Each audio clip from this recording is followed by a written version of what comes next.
Emily thought it was a prank until someone knocked at 3:17 a.m. Emily Carter lived alone in a small apartment in Chicago. She was 24 years old, worked night shifts as a hospital receptionist, and usually returned home after midnight. Her life was normal, quiet, routine, until the night of October 14th. That night, heavy rain covered the city. The streets were almost empty.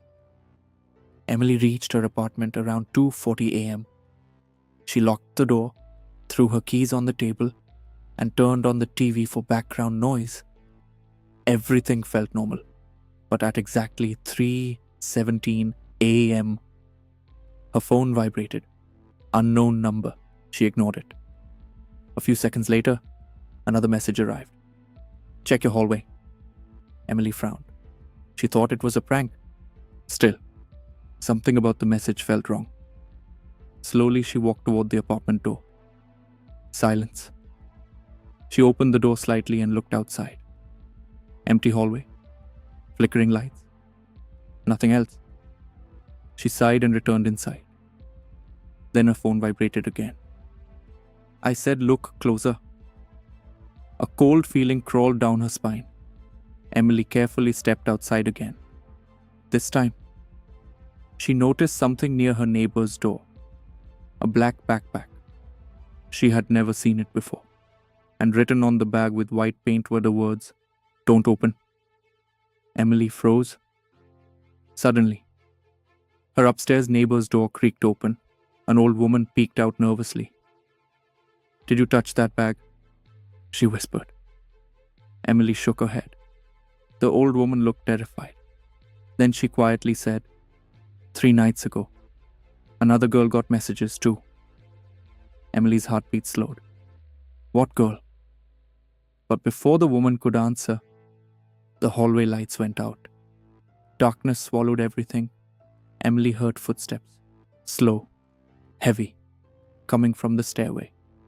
She rushed back into her apartment and locked the door. Her hands trembled. Then, another text appeared.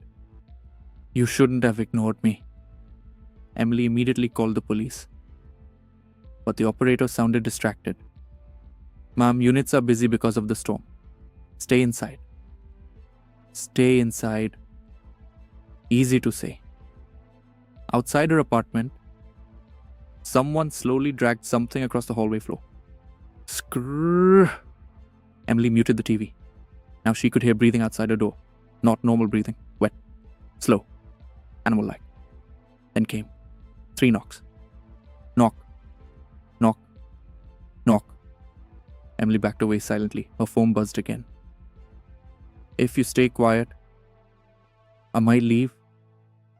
Tears formed in her eyes. She grabbed a kitchen knife and hid near the couch. Minutes passed. Nothing happened. No knocks. No breathing. Maybe it was over. Then suddenly, her TV turned off by itself. The room became silent, and from the dark hallway inside her apartment, a voice whispered, "Emily." Her blood ran cold. Someone was inside. Emily slowly turned toward the hallway leading to her bedroom. At the end of it stood a tall man wearing a rain-soaked black hoodie. His face hidden in darkness. Emily screamed. The man sprinted toward her. She ran for the kitchen, slammed the door behind her, and held it shut with all her strength. Bang! Bang! Bang! The man kept hitting the door violently. Emily cried while dialing 911 again. No signal. The lights flickered rapidly. Then suddenly, the banging stopped. Complete silence. Emily stayed frozen for almost a minute. Nothing. Slowly, she opened the kitchen door. The apartment was empty again, but now the front door stood wide open. Rainy wind blew inside, and on the wall near the entrance, someone had written with black paint, 3:17 a.m. Emily ran outside into the hallway. No one there. Only the black backpack, still sitting near the neighbor's door. This time, She noticed liquid dripping from the bottom of it. Dark red liquid. Blood. Emily stepped back in horror. At that exact moment, the elevator dinged. The doors slowly opened. Inside stood a police officer.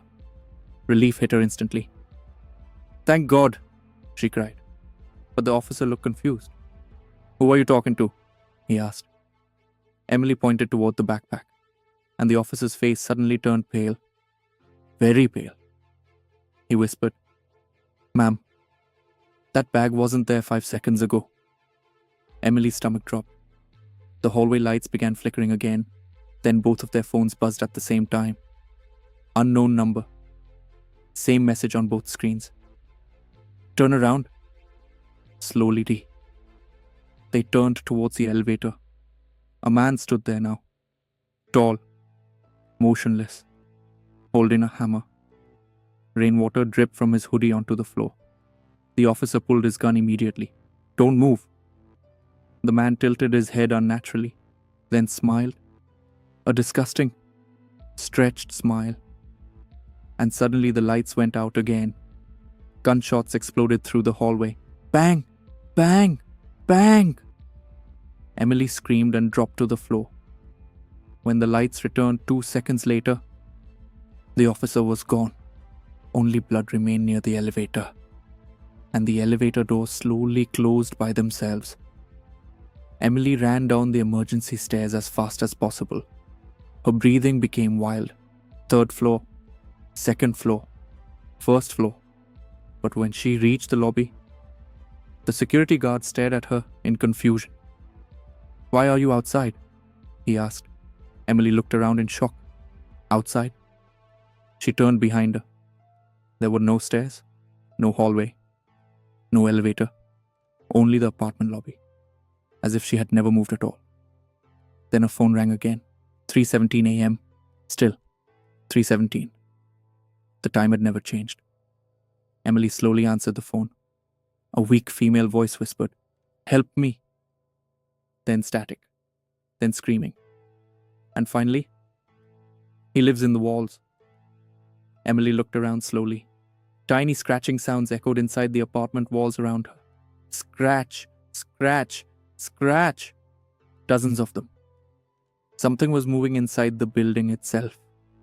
The security guard suddenly smiled unnaturally wide and whispered, "He likes you." Emily ran out into the storming night screaming for help.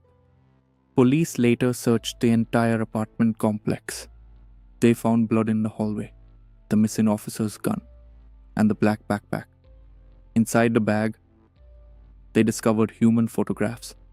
Every victim had received messages at exactly 3:17 a.m.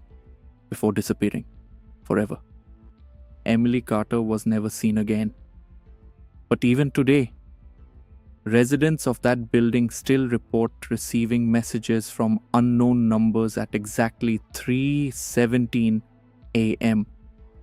And every message says the same thing. Check your hallway.